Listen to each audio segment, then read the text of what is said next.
Nova Knicks unite. Mikal Bridges is a New York Knick, and it cost a pretty penny, but he's coming to the Knicks. We got all the details and reaction to Mikal Bridges becoming a New York Knick right now on Locked On Knicks. You are Locked On Knicks, your daily New York Knicks podcast, part of the Locked On Podcast Network, your team every day.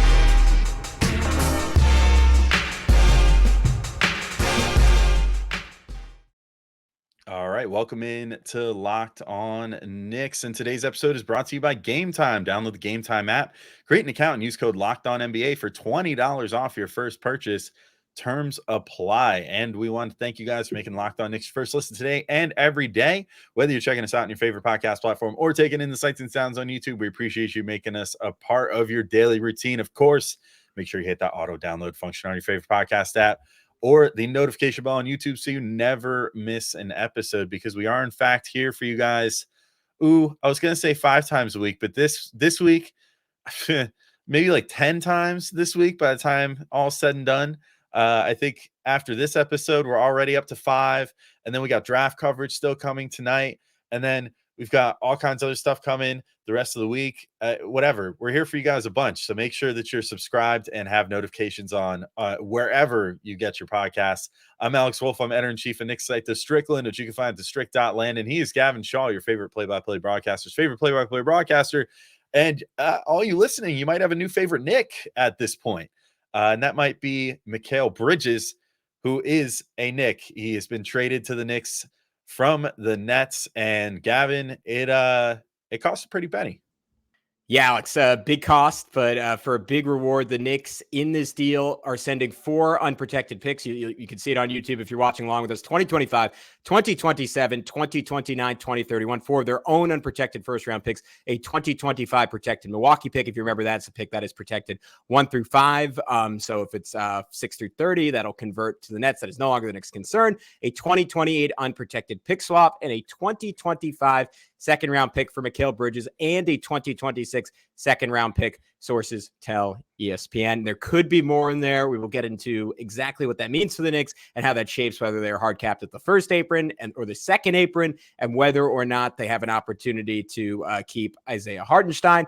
What this signals to me, Alex, is the Knicks are a bona fide NBA championship contender. They are in a tier, in my mind, with only the Boston Celtics at this point. The overall star power, the versatility they bring to the table, and the inherent chemistry that they have with Mikal Bridges. I said this about Paul George the other day when we were talking about him. I don't have to do that anymore. He's one of the most seamless fits in the entire NBA, and that is why, despite the fact that outside of a 30-game run on the Nets after being traded from the Suns, he's never really shown all-star potential. The reason he's so coveted is because he can fit into any context, a high-level shooter, a totally unselfish player at his best, particularly during his time on the Suns, one of the best defenders in basketball, and of course has his fair share of experience playing with Jalen Brunson, Donte DiVincenzo, and Josh Hart, having won a championship with them at the college level, now trying to do so in the NBA. The first big question you come to here is what this means for OG ANunoby. I agree. I saw Fred Katz put this out there. This was my assessment as well. I think this means OG ANunoby is definitely back, because I cannot imagine a world where Leon Rose is doing this deal if ANunoby is not back, because if not, it would be a lateral move instead of a step forward, and you'd be trading your nearly your entire draft future. In a vacuum, you could argue this is an overpay. I think in the context with how he fits in the Knicks, how good the Knicks are going to be, and the fact that Leon Rose has just put this team in such a healthy situation where they still have that Pistons pick to work with. They still have that Wizards pick. They have 2 first-round picks tomorrow. They have Deuce McBride on one of the best contracts in basketball. Typically, when you see a team make their quote-unquote all-in move, you say, all right, that's it. Flexibility out the window. Not the case for the New York Knicks. They still have quite a bit of flexibility going forward, quite a bit of draft equity going forward, and a championship-ready team today, a home run move for the New York Knicks. Yeah, I'm right there with you. And, this price basically says, hey, we think we're ready to go for it. I mean, this is like Leon Rose saying to this roster, every player on this team that still remains, Bojan Bogdanovic excluded. Sorry, buddy. We hardly knew ye. Pour one out for Bojan. But like every other player on this team, it's basically, hey, we saw what you guys did this year. We saw January. We saw what you did in the playoffs. Those of you that will now get the luxury of being bench players, we saw what you did in the playoffs. We saw how close you were. It's time to get it. Like, let's go in next year. You have health concerns. Here's a guy that hasn't missed a game in 4 straight years or something like that. Not to jinx it or anything like that, but like Mikal is not. Oh, here we go. One and a nice tweet here. Mikal Bridges has not missed a game since high school, has led the league in minutes played multiple years, and somehow played 83 regular season games in 2022 to 23. So it makes complete sense that Tom Thibodeau wants to test his limits of his human ability. So there you go. But yeah, I mean, you get the ultimate Iron Man. I think that this is on a team of Iron Men. These are guys that the injury bug bit them bad this year, but this is a team of guys that don't typically miss games. Like Julius Randle, it was a freak injury. The separated shoulder, he got undercut on an attempted dunk. It was bad luck. Mitchell Robinson and Isaiah Hartenstein obviously carry their, issues, and OG ANunoby does, but now you've got Mikal Bridges, who doesn't miss games, Jalen Brunson, who generally doesn't miss games, Donte DiVincenzo, who misses very few games, Josh Hart, who misses very few games. Like, this team is pretty well prepared to absorb any blow they might have and still have plenty of depth and spades to show for it. And at their strongest, I mean, just, man, think about it. Like, you could throw a lineup out there now that has an MVP caliber player in Jalen Brunson, an all NBA caliber player in Julius Randle, 2 defensive player of the year caliber players in Mikal Bridges and OG ANunoby. And I mean, if they manage to pull this off and get Isaiah Hartenstein re-signed as well, although we're seeing a little pessimism about that tonight, but even if it's Mitchell Robinson, another defensive stalwart out there. I mean, it's just like, who scores on this team? Who can stop this team from scoring?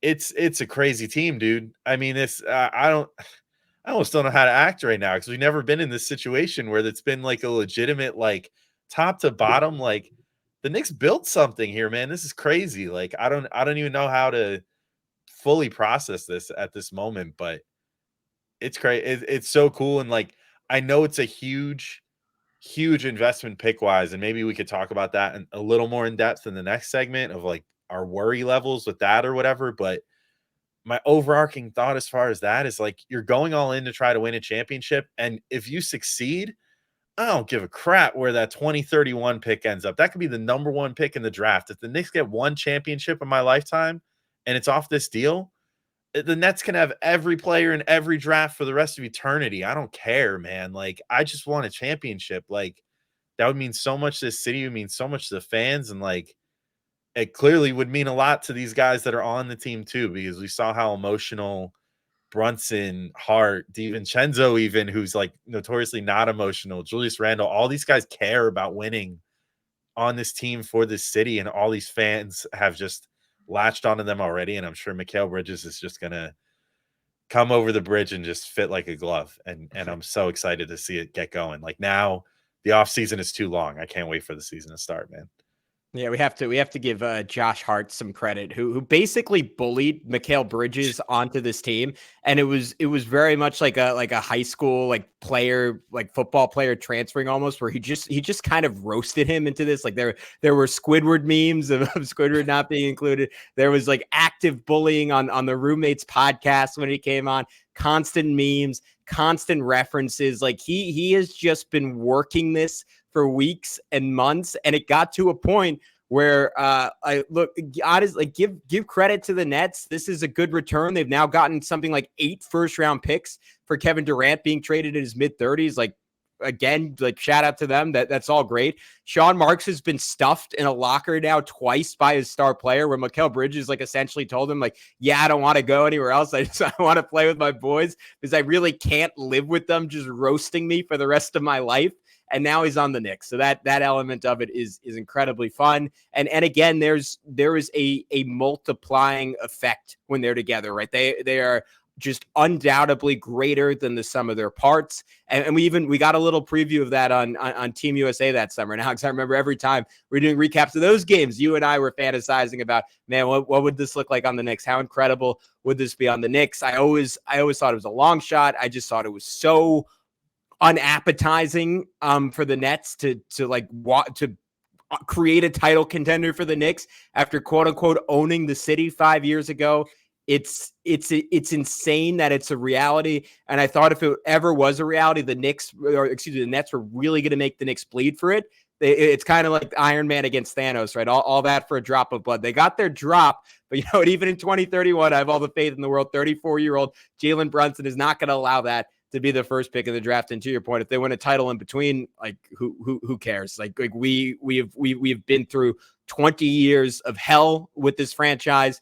They are a title contender this year, and it's been like, even though they made it in '99, like I think the mid '90s were the last time you could say that. Coming into a year, it has been 3 decades.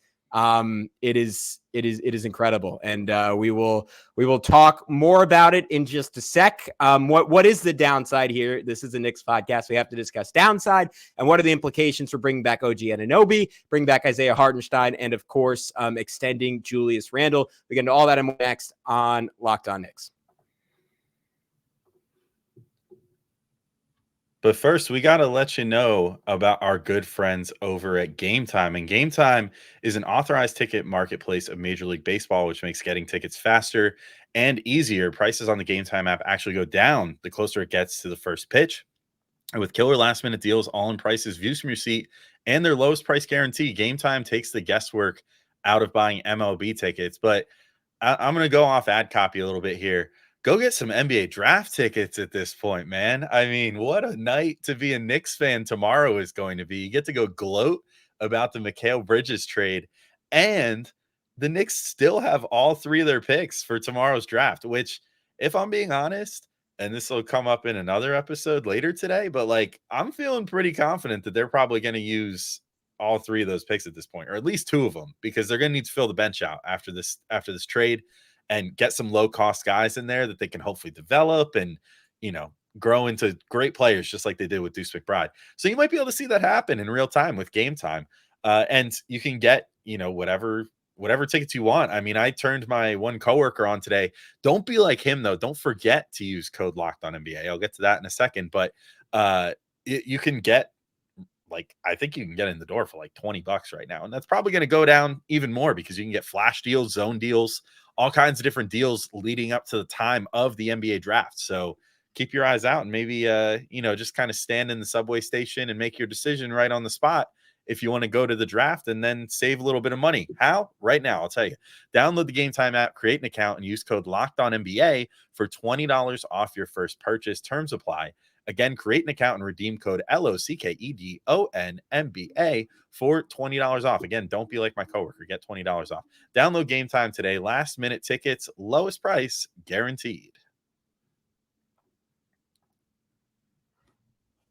All right, Gavin, we're back in to keep talking through this Mikal Bridges trade. Obviously, we were trying to take the sober approach to this and look at it objectively and get into the amount the Knicks had to give up and blah, blah, blah in the first segment. But we got derailed on the fact that this turns the Knicks into a title contender, which is obviously the lead here. So I'm glad, it's good that we lead with that. But let's just real quick, before we get into some of the cap implications and stuff, I'm curious, how do you feel about the pick compensation? Like, this is a pretty large pick package. I mean, this is one of the bigger pick packages that has gone out for any player in the NBA in the last 4 years. I mean, the only time that you're looking at something kind of similar to this, I guess maybe it would be like the Gobert trade. I want to say maybe one of the Harden trades, there was a decent amount of Harden to the Nets was quite. That was 4 picks and 4 swaps. So that was everything. Durant was almost everything. I think 4 picks, 3 swaps in that one. So okay, yeah. So I guess it's kind of right up there with those, though. It's 5 first-round picks and a swap later on in 2028, and then a second, which I can only assume the second-round pick next year is probably the Knicks own Detroit's next year. It's probably that one. So that's a valuable second-round pick. That's almost like another late first-round pick if Detroit doesn't make some monumental improvements this offseason. And then, they get one other second back. After this, when we get into the nitty-gritty, I'll try to figure out which second maybe, but I'm sure it'll just come out too. But I don't know what second it is in 2026 that comes back. So I guess you sort of recoup that and kick the can down the line a little bit, but pretty heavy pick haul. Do you feel all right with it? I kind of find that I land on, I'd rather do that than give up more players because at this point, the players are the most valuable thing to the ultimate goal, which is winning a championship. But of course, this does carry the risk that if this doesn't work out, like this might be one of those deals that you look back on and say, man, they really pushed it all in and they didn't win a championship. Like maybe in 2029, we're moaning about this, but kind of how do you feel about that? Yeah, I mean, I think the downside is only in that the Knicks are still extraordinarily reliant on Jalen Brunson, because there isn't anyone else on this team that's an offensive fulcrum in the same way. Obviously, Julius Randle can give you some of that, and let's like in the worst case scenario where Brunson was like early on in the year out for the season, this still might be a 50-win team, and that's like if they can take some of that excess equity and find a point guard for a year, so that's where the downside is just a little capped in my mind. Like, I just cannot imagine that the Knicks won't be a playoff team for the next 3 or 4 seasons. And as long as Brunson is on this roster and even relatively healthy. So that is the good news here. I think the concern comes in those later years where there's just like the Knicks have traded away their young core, obviously, right? Like RJ Barrett is out the door. Emmanuel Quickly is out the door. We'll talk about in a sec. Mitchell Robinson could, in quick succession, be out the door. And you look at that 2031 pick and you say, all right, is that going to be dicey? Is that going to come back to bite the Knicks? But if that is the trade-off again for years and years of contention, I don't think that's an issue here. And I think you kind of hit on the most important point. The Knicks gave up an excess amount of picks so they wouldn't have to give up players. Like you go to that James Harden trade, the Nets give up Karis LeVert. They give up Jared Allen. The Kevin Durant trade, the Suns give up Mikal Bridges. They give up Cam Johnson. And all those trades, those teams like ended up ultimately not winning titles. I mean, the Nets, you could argue it was, and it probably rightfully was, because James Harden and Kyrie Irving got hurt. That's why that didn't work out. But you look at the Suns, they were totally depleted from a depth perspective. And even still, like they doubled down on that more. And now they are like the most depth lacking team, the shallowest team, I guess, in the NBA. Not an issue for the New York Knicks because they didn't trade away an excess amount of players. And even when they had to trade away guys for OG ANunoby, it was not a problem because they had this depth built up. They have picks to kind of restock the coffers. And hopefully when you look forward to those future years, they're those guys that they take this year, they're going to hit one of those picks. And historically they have hit those picks. The single biggest thing obviously is just like, it remains a complete disaster if OG Anunoby were to somehow go to another team. Again, by making this deal, I assume the Knicks essentially have a deal done for OG, and all the reporting we've heard tonight from guys like Ian Begley and Adrian Wojnarowski suggests that is all but a certainty that Anunoby will be back. Yeah, and we're going to talk plenty about the draft. We're lucky enough we're going to get to be in attendance at the draft tomorrow, which is dope. Yeah. And come hang with us. I was going to say, when if we have time, we are going to be working. So no, you are. I'll be high fiving in the crowd. Yeah, you'll be chugging a beer with someone somewhere, and I'll be like, after today, you couldn't blame me.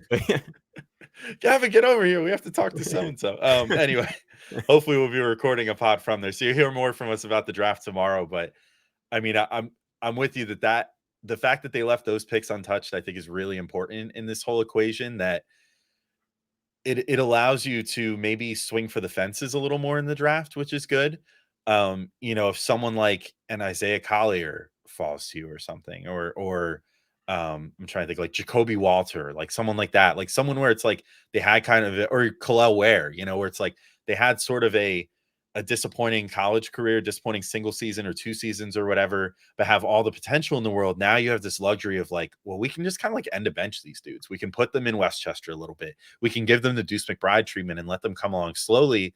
And then maybe by the time that they reach their, that they're in their second, third, whatever year, if you have to make some difficult money decisions, and let's say it comes down to like, oh man, like, Mitchell Robinson has to go, or let's say you even like re-sign Isaiah Hartenstein, and then, 2 years down the line with all the extensions kicking in, the luxury tax and everything, it's like, oh man, it's tough, but we got to get rid of Hartenstein to be able to give us any flexibility to do anything.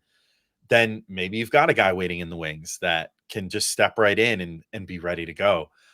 So I think the Knicks have positioned themselves well by holding on to all those picks. And I almost wonder if they, I would be willing to bet that Brooklyn probably came to them initially and was like, give us one of those picks, tomorrow. And they were probably like, you know what? No, take the Milwaukee one instead, or something. Like, we want to hold on to all these because we realize the importance of these end of bench spots this year. And like, of all the years for us to draft, this is going to be it. I mean, that's enough talking about the draft in a Mikal Bridges episode though, but I'm with you too. I think OG is basically a done deal. I'm not going to lie. I would not be surprised if like by the time the draft hits tomorrow, if we haven't already, or today, whenever you're listening to this, loyal listener, if we haven't already heard something about, like OG ANunoby is intending to re-sign with the Knicks on an X amount of dollars contract, like this is happening. Because I think now, they're probably more likely to give him more or less a blank check and say, like, so let's just get this done, dude. Like, let's go try to win a championship. You and Mikal Bridges is one of the most disgusting defensive duos in the history of the NBA. Like, this is going to be so much fun. Like, just come here. Let's win a freaking championship.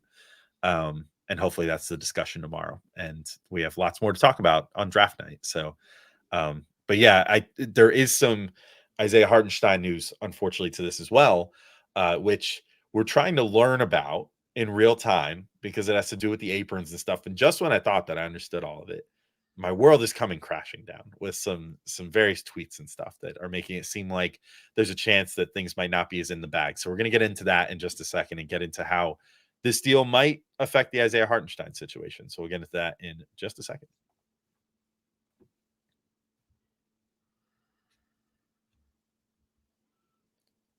All right, Gavin, we're back in. Continuing talking through this huge Mikal Bridges deal. Maybe he ends up being the deal of the offseason. Who knows? But certainly the biggest one to start the offseason. So the Knicks, they got out of the starting gates with a bang here. But there's some concerning stuff coming out in regards to Isaiah Hartenstein's status and potentially him re-signing with the Knicks and stuff. So let's go to a Woj tweet real quick first. So Woj said the Knicks are still determined to keep OG ANunoby in free agency, sources tell ESPN, but the ability to re-sign at center Isaiah Hartenstein becomes more difficult now. The Knicks are loading up on wings to match up with the NBA champion Boston Celtics. So all those are true statements, except for the little part in the middle about Isaiah Hartenstein, which feels out of left field, right? Because they have his early bird rights, just like they have OG ANunoby's bird rights, which in theory, at least I thought, means that they could keep both of them and go over the cap as far as they want, aprons be damned, to keep these guys, because like that's how bird rights have always worked. It's your way to retain your own rostered players and keep them on your team and circumvent the cap to do so.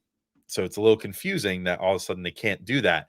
There was a little clarification though. So Fred Katz had a tweet here, said, and it has to do with how this trade ultimately shakes down. So if it actually is just Bojan Bogdanovic for Mikal Bridges, the Knicks would be using the trade exception where you're allowed to acquire 110 or 120%, depending on where they're at in the salary cap right now. I forget exactly how it works, to receive a player back.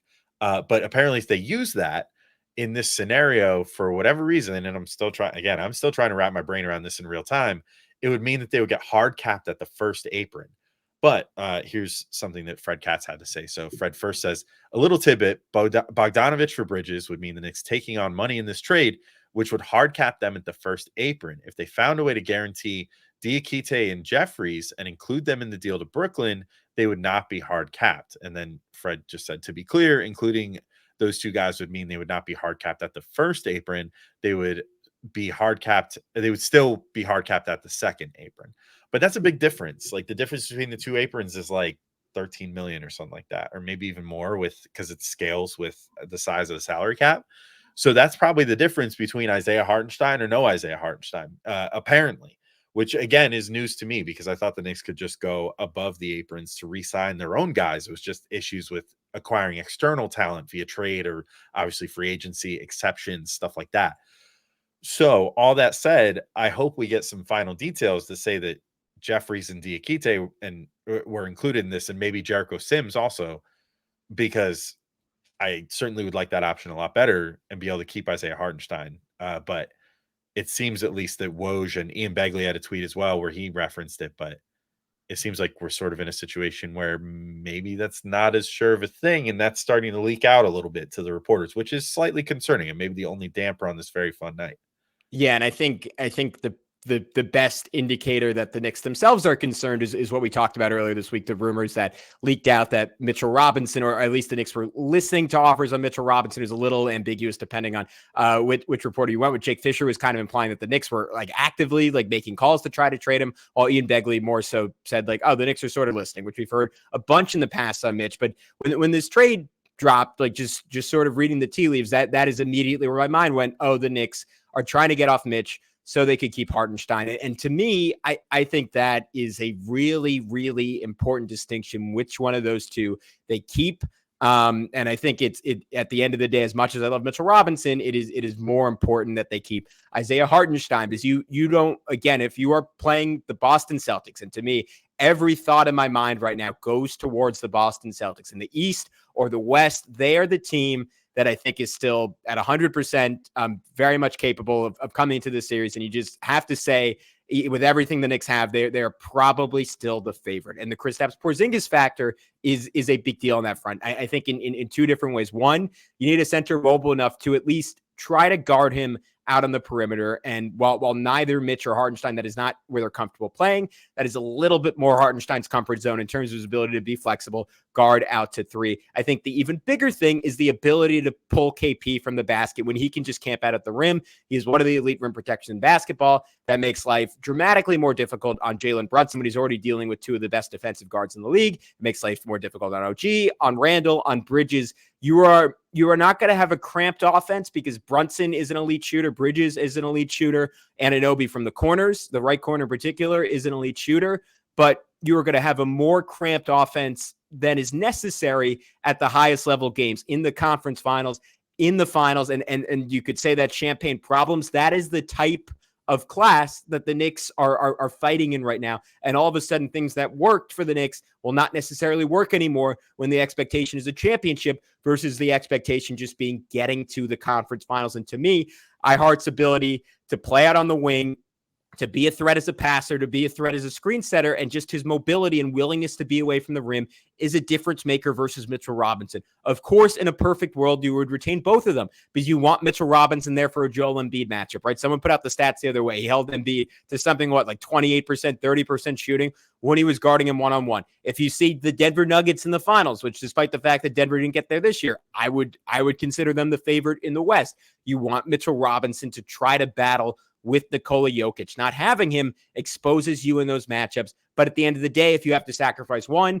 I think you're going to have to sacrifice Mitch, not only because of everything I mentioned, but maybe most importantly because of the injury concerns and the fact that if you let Hartenstein walk and then Mitch gets hurt, all of a sudden you have a team that is vulnerable despite all the talent they've accumulated. I will say, if Tom Thibodeau is willing, I think Mikal, Alex, gives them even more avenues to play OG Anunoby as a small ball five, because you have another guy who all of a sudden is an ultra long-armed off-ball rim protector who can fly around and help out that capacity. Mikal, and of course your perimeter defense in terms of stopping teams from even getting to the basket becomes even stronger. So the Knicks will have some optionality. They will have some curveballs, but if they want the best shot at a title, of course they'd like to bring both centers back. Yeah, maybe that's maybe that's a good note to end on, a good fun note to end on, which I'm sure we'll talk about plenty over the rest of the summer. But what's the most crazy lineup you can think of now that you want to see the Knicks give a shot? I'm not going to sleep tonight. I'm just going to be like, I'm going to be like Charlie in It's Always Sunny in Philadelphia, just like writing stuff on the wall, possibly like in my own blood, just different configurations with the string attached. Yeah. Who's Pepe Sylvia? It's Pepe. It's Pepe Sylvia. Wait, Pepe Sylvia isn't even on the team. What the hell? No, I don't.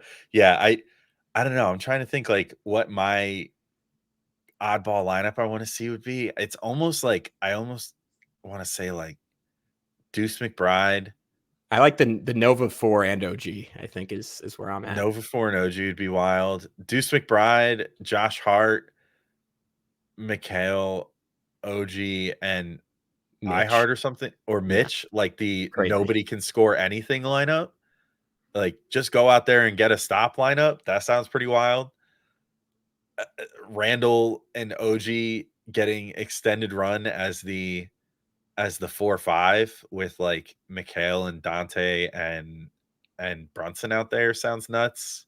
All shooting. If you go Brunson, Devo, OG, Mikal, and a center, or even Randall with that configuration is pretty dirty. That's kind of what I'm thinking, honestly. That one sounds, man, it's really fun. I mean, I just think the Knicks get so many options now. Hopefully what Tibbs saw against Philly when he had to, and against I think we also saw this against the Pacers a little bit, but with OG at the 5 for brief stretches, sort of at the quote unquote 5, where he's the one that's in charge of rim protecting. Hopefully that's something that we get to see more of. Now, there's also another wing defender out there that can defend like anybody on the court. It's just crazy, man. It's crazy to think about. There's so much to get into, and certainly we have a whole summer to get into it now. So may as well leave a little bit of meat on the bone. Later today, this is the initial plan for today. We're not going to scrap it because I already wrote the episode. We're going to offer some cool whip around like clip show coverage of the NBA draft. So we had all of our experts from the various college basketball shows, from the NBA draft big board shows. All these guys put together great looks at a lot of the players in this draft. So I'm going to put together a little whip around show to get you ready for the draft at the last minute here. The Knicks still, as of the time of this recording, have 3 picks still in this draft. Maybe they try to consolidate and move up for one guy that really fits their fancy. Maybe they make all 3 picks. That would not surprise me at this point. Maybe I don't know. We'll see who we're talking about, but regardless, you're going to get some last minute intel. I'm probably going to put out 2 episodes like that, where you get 2 episodes prior to the draft. So keep your ears out for that. If you're looking for that a little later today, prior to the draft, for some listening, like I said, Gavin and I are going to be at the draft. We're going to try to record a show there, mano y mano, that'll be our first show ever. We've gotten to do that. I'm going to look short. I'm already insecure about it. This is going to be we're tough like for the me, same size. It's fine. It's like we'll see. We'll see how it goes. We'll see how it goes. We can be seated. It's fine. Okay. But wait, we might be recording a show in person at the draft, which would be really cool. So first time ever. That's kind of crazy. I just thought about that. But I know, dude, like 5 years later, and that's the first time ever. That's insane. Good timing, right? Right when they're championship contenders, they're like, all right, screw it. People have been asking for it. We'll do it. First stop, a impromptu live show at the draft. Next stop, some studio somewhere. Sure. Hopefully that would be cool. Anyway, but so keep your eyes out for that as well. We'll have that probably for the day after the draft, hopefully reacting, maybe having some live questions and answers with some of the Knicks draft picks, if we can pull that off too. So look out for that. And then we'll have plenty of other coverage the rest of this week and all throughout the summer, but it's going to be a lot of episodes, man. Lots of things to think about, and still a free agency to hit, and hopefully some OG ANunoby and Isaiah Hartenstein news for the good. But for now, thank you all for listening. And I'm going to go record another show to tell you about the draft. Peace out, everybody. Talk to you soon.